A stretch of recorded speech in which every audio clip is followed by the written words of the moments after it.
Halløj, mit navn er Brian Bjørnsen. Jeg er gammel soldat. Jeg har været veteran i mange år efterhånden. Jeg har 4 udsendelser for det danske forsvar. De sidste 2 var til Afghanistan i 2006, 7 og 8. Jeg lavede den her video for at markere, at det er 23 år siden, at man bombede World Trade Center i New York og brugte det som incitament til at angribe Afghanistan for at finde en mand nede i en hule, der stod bag.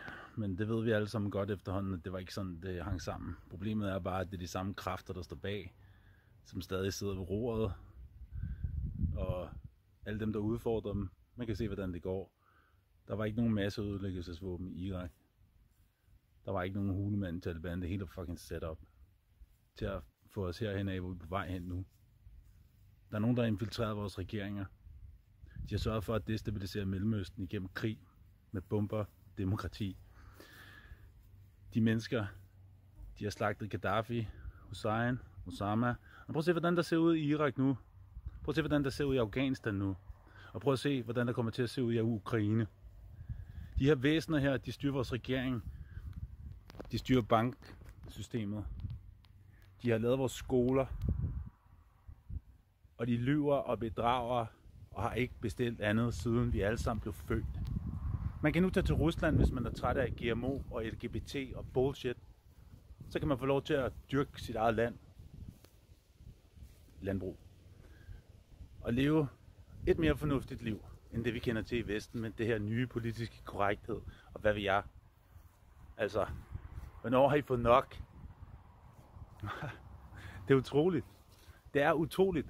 Men hvis man kender til Yuri Bezmenov, en tidligere KGB-defekter fra det tidligere Sovjet, han forklarer, hvordan man destabiliserer nationer.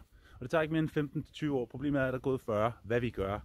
Grunden til at nævne det med Rusland, det var fordi, at jeg også lige vil sige, at derovre, der praktiserer de det der med at håndhæve de naturlige traditioner som mand og kvinde og familie. Og russerne, de bliver faktisk betalt penge for at føde flere børn. Ja, du hørte rigtigt. Den er god nok. Udover det, så er jeg også nødt til at sige, at det her, de kræfter, der står på spil, de har fordummet os. Igennem tv, igennem fluer, igennem vandet, igennem maden og igennem luften. Og hvis man går og glæder sig til den næste booster, hvis man hæpper på Ukraine, eller ikke stiller spørgsmålstegn ved den her inflation og priserne, de ikke er begyndt at falde endnu, så fatter man ikke en fucking skid. Og så er der langt igen.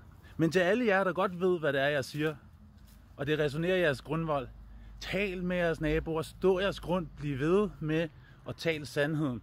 Fordi de børn, der kommer til at vokse op, jeg er glad for, at jeg ikke er en af dem. Jeg har en pligt derude som forældre.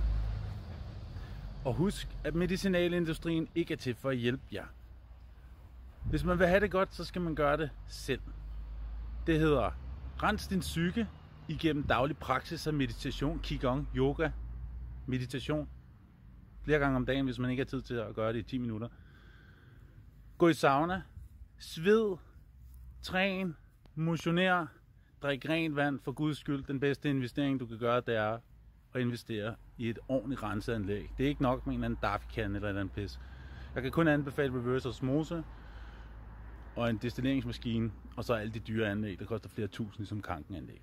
Men hvis du vil gøre dig selv en tjeneste, og få renset ud i dit system, og få aktiveret dit første øje, din pinealkirtel, som er forkalket, hvis ikke du er gået i gang med at rense ud for tungmetaller, der kan du bruge spirulina, chlorella, koriander, alt muligt. Fast, intermittent fasting, det er vejen. Det var bare lige det, jeg vil sige også. Giv han en rigtig dejlig dag. Ja, men altså, jeg er nødt til at lige at komme med en sidste opdatering, fordi at jeg læste en opdatering på Twitter fra Morten Messerschmidt, med at først så, her vi flager for Ukraine, og så er der LGBT-flag og sådan noget. Men på flagdag for veteraner havde man glemt flaget. Pinligt, havde han skrevet. Og hvorfor er det glemt? Hvorfor bliver det glemt? Fordi at vi bliver mobbet. Det er Mockingbird. Fordi de pisser på danske veteraner herhjemme. Og fordi de danske veteraner lader sig pisse på. De fleste af dem, de render rundt og har stadigvæk stoltheden siddende op i panden. For at være udsendt til hvad? Til Kosovo. Jeg har også været i Kosovo. Ved Bosnien, det var en anden snak, men det er stadigvæk noget lort. Vi skulle aldrig have bombet Jugoslavien, altså. Dem, der var i Irak, for hvad? Prøv at kigge på Irak.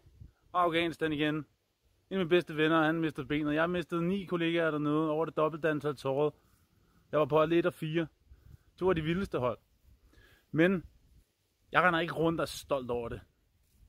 Jeg ser ikke mig selv som andet end tidligere uddannet legemorder for staten, som er blevet hjernevasket til formål. Og hvis man ikke har indset det som dansk soldat endnu, så er det bare fucking ærgerligt, men det eddermame på tide. Jeg er ikke sur, jeg er ikke vred længere. Jeg har lært at leve med det, men det er der mange af jer, der ikke har. Og jeg ved, at hvis I fattede det, og I indså det og åd jer selv, og kom frem til de samme konklusioner, ligesom alle os andre, der råber højt om 9/11, om coronaskandalen, om salget af dong, om de rådne politikere derinde, om sådan en som, hvad er det, han hedder, ham der, den mentale fætter der lige pludselig står sammen med en eller anden lorte politiker derinde, ham Bøje Ventilsen der, som er sat derind for at få folk som os til at tro, at der rent faktisk er nogle fornuftige mennesker inde på Løgneborgen. Det er der bare ikke, og det cirkus, det bliver ved med at køre, indtil vi får det stoppet. Og hvordan gør vi det? Vi gør det sammen, hvor folk de har lavet deres egen research. Men folk har ikke tid til at lave research, fordi de er for stressede og for syge. Vi har en kræftepidemi herhjemme. Alle folk kender en, der har kræft, er døde af kræft, eller lige har fået diagnostiseret det. Eller også har de fået et eller andet. Altså fibromyalgi, whatever you name it. Der er så mange fucking sygdomme, der ikke eksisterede for bare 50 år siden. Det er virkelig en opsang til jer derude. Fuck Tate. Fuck den mentale kriger. Fuck alle dem der. De er kontrolleret opposition. Jeg er ægte. Jeg er ikke kontrolleret opposition. Jeg går og passer mig selv. Jeg har fået en erstatning og en pension. Og skatter efter mig, fordi jeg lader en krypto. Men jeg er pisselig glad. Det her, det handler om fremtiden, og jeg er her for at være med til at sørge for, at den bliver ændret på den ene eller den anden måde. Jeg har ændret mit liv til det bedre. Nu er det på tide, at I gør noget derude. Tak for det.